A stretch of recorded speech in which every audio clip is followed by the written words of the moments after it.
The Witcher, where did I leave off last time? Well, it was a lame fight sequence where Ciri the powerful mage defeated an armoured soldier by kicking him in the shins, and Margarita just pushed one over.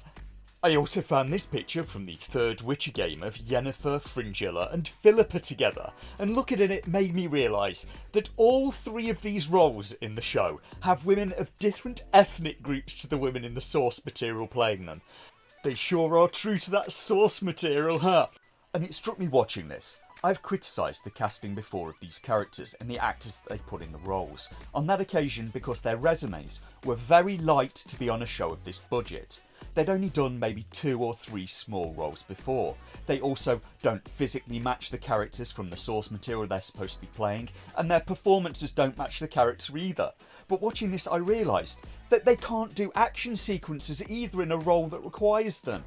The actresses playing Ciri and Margarita struggle to run and move around, but the showrunners had to do this. Because these are on the 10 commandments of the Church of California, body positivity is to be encouraged. Only for women though, the men still have to look like swimwear models. The male actors will have to spend 2.5 hours in the gym, 5 days a week, watch everything they eat. That's what Henry Cavill does. They have to be eye candy for women. The actresses, however, can just sit on a couch eating Pringles and put on 5 stone of body weight. Enter quality wonderful. And the representation has to be there even if it means casting people that seem in no way qualified for the job. And diversity won't be cited if the cast is entirely British Jamaicans. Under the rules of the new church, that cast would be 100% diverse. Then it suddenly won't be important for the cast to represent the modern world. It appears the new church's ethics are cheap, but the standards are double. The most puzzling part of the episode is what they did with Ciri. In the book, Cahir comes after her again and wants to take her back to Nilfgaard by force, and she then beats him in a fair fight, and you'd probably think, that sounds feminist, right? Surely the Witcher showrunner would be all on board with that, but no, it's not feminist enough. Instead in the series, Cahir just wants to apologise to her for past wrongs and worship her. He literally gets down on his knees and praises her. The people who write this series are really weird. They have a creepy view of men and a creepier view of women, and they've changed pretty much everything from the book story. Now, this episode is called Everybody Has a Plan Until They Get Punched in the Face, and that's a quote of one of America's finest poets and literary minds, Mr. Mike Tyson, and I'm not even sure they got the quote right. He originally said punched in the mouth, I think, and he'd know he was very good at that. And no, I don't know why Iron Mike Tyson is dressed as a bumblebee. I've got nothing. I just found the picture and felt a need to put it in because it gave me so much joy. Tyson supposedly said that about one of his fights with Evander Holyfield, when asked how he was going to deal with Holyfield's plan for the fight. Talking of which, a discussion broke out into one of my videos, that being, was Renfri miscast in season 1 as well? And I think my answer is yes and no. The book description of Renfri is that she was almost as tall as Geralt. She wore her straw-coloured hair unevenly cut just below the ears, wearing a tight velvet jacket clasped with a decorated belt. Her skirt was uneven, asymmetrical, revealing a strong thigh above a boot made of elk's leather. So Book Renfri sounds like a bit of an Amazon. Renfri in the show was played by the actress Emma Appleton, and although she looks quite short on screen, she's supposedly 5'9" to Henry Cavill's 6 foot, and is a quite slender, cute brunette with perfectly even hair, so in that way, she was maybe a bit miscast. But I thought the actress did a very good performance of the character. She kind of got the essence and soul of Renfri right at least, and she clearly put so much effort into the role and the fight scenes that I really want to be nice. I did have to ask myself though, am I being nice because she did a good performance of quite a tricky role, or is it because the image of Renfri was not solidified in my mind in the way Yennefer or Triss were? Or do I just want to be nice because I find her cute? So yes and no. It's like if you had a performance of Shakespeare and had Judi Dench playing Henry V. She'd probably do the speeches just fine, she'd probably get all the right emotional range in all the right places, but she wouldn't match the physical characteristics of the character. What can I do for the cosplay this time? Oh, I don't know. I did find this picture of a woman doing cosplay as Scorpion from Mortal Kombat. That'll have to do. I mean, I don't remember Scorpion ever wearing fishnet stockings in the game, but who knows? Maybe he had them on under his ninja trousers. Call it creative license. Now, part of the appeal for cosplay for women seems to be the desire to feel pretty and attractive, and some men too. So I'm at a loss as to why a woman would dress up as a scantily clad Immortan Joe from Mad Max Fury Road. I've got nothing, I'm just confused. Last episode, the Magic Academy at Aretuza had been turned into a battleground. The mages had gotten too much relevance after the Battle of Soden, when Nilfgaard had invaded the Northern Kingdoms. And the mages had been decisive in turning their army back. So before another invasion, Nilfgaard was determined to remove mages loyal to the north, so they attacked Aretuza first. The Northern Kingdom of Redania's army were already there, trying to root out mages loyal to Nilfgaard, so it's total chaos. And in the midst of this are Yennefer and Geralt trying to keep Ciri safe, while Tissaia, who is the rectress at Aretuza in the series, gets annoyed and just electrocutes the whole place.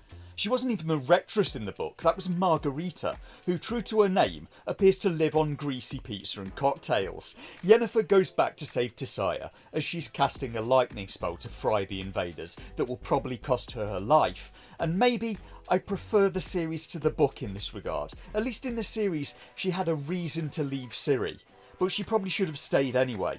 They've seen how much damage Ciri's powers can do. I still prefer my suggestion that you have Yennefer and Ciri together.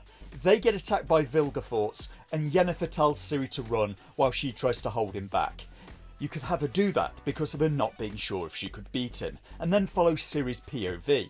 That way when Geralt faces Vilgefortz later, it's a hanging question of what happened to Yen. Istred goes to get the Book of Portals, but Vilgefortz turns up there as well, and something happens. Vilgefortz pushes him into a portal, so he has the book now? I've got nothing. Vilgefortz is everywhere in this episode, and seems to know just where everyone is at every second. In the series, the timeline and the story from the book have all been scrambled up. In the book, the mage Arto Terranova, the guy who was wasted, goes after Ciri, gets attacked by Philippa Eilhart in the form of an owl, and then Geralt cuts his head off. Whereas in the series, it's instead Reince, who survived another 2 books, who gets his head cut off by Geralt, whereas Arto gets savaged to death by an owl. Yes, really. When he goes after Dijkstra, don't ask me how, it's a magic owl I guess. Never mind that a normal owl's beak and claws will struggle with a large rabbit, this one can end a man. Tissaia runs out of electrical power and Stregobor steps in to fight the elves with fire magic, and the camera cuts away. He may have blown himself up with fire magic, he may be alive, he may not be, I have no idea. Meanwhile, somehow Vilgefortz knew where Geralt and Ciri were. For some reason, Geralt did not just run for his horse and ride away with Ciri. None of this makes a great amount of sense though. Geralt wanted to take a boat somewhere, I have no idea where. This wasn't even an option in the book where they were pursued by more people than they could deal with, so they just moved and ended up at Tor Lara.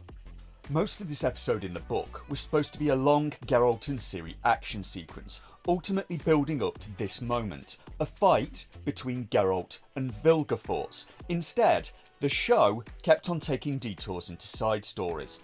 The fight itself is not bad. I enjoyed it, and both of the actors do a very good job.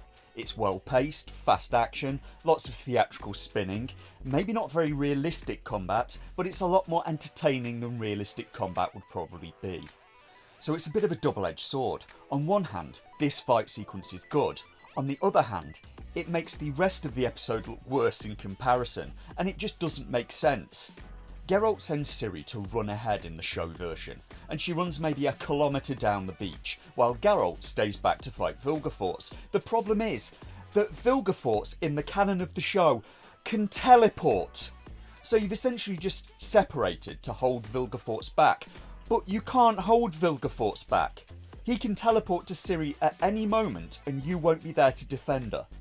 Now in the book, he couldn't do that because Andrzej Sapkowski had them fight at the base of Tor Lara, and he took the time in the story to explain that people can't teleport near to Tor Lara. A portal at the top tends to dangerously send their portal somewhere random, so he had to stay and fight Geralt. And this is why you should have a very light touch when changing the source material, and even more so if you don't understand it. The actors do their best, but the scene in the series has been undermined instead of being supported by the rest of the story of the episode. There's a symbolism of Ciri climbing the tower, while Geralt guards the one door in. He also spent the book story being a wrecking ball. He'd spent page after page carving through people who tried to take Ciri, and now here's Vilgefortz, the end boss, the person who'd contrived all of this mayhem. But in both book and series, Geralt gets obliterated. It's not even a close fight. Vilgefortz's command of magic makes him unnaturally fast, too strong, too powerful. He's been hiding his true ability for years. And I liked the scene. There's still some good stuff in the series, and that's what's so frustrating and maddening about the show.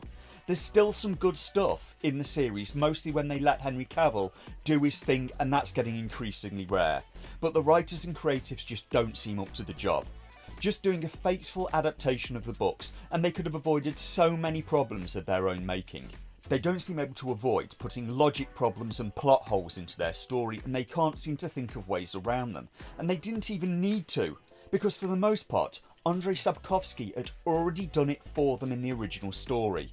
All they had to do was copy his work and they would have been fine, but they couldn't even do that. Geralt ends up badly wounded, and Vilgefortz leaves him for dead and goes after Ciri, chasing her to the top of the tower.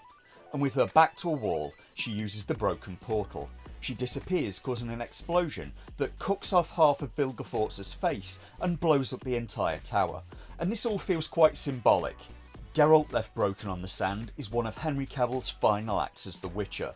He clearly loves the source material and couldn't take any more of what the creatives were doing to it, taking something that he loves, changing everything and making it far worse. So Geralt left broken on the sand, Ciri gone. Where does the story go from here, you ask? Well, wherever we end up, there's going to be a lot of unicorn balls. Fuck. Jesus.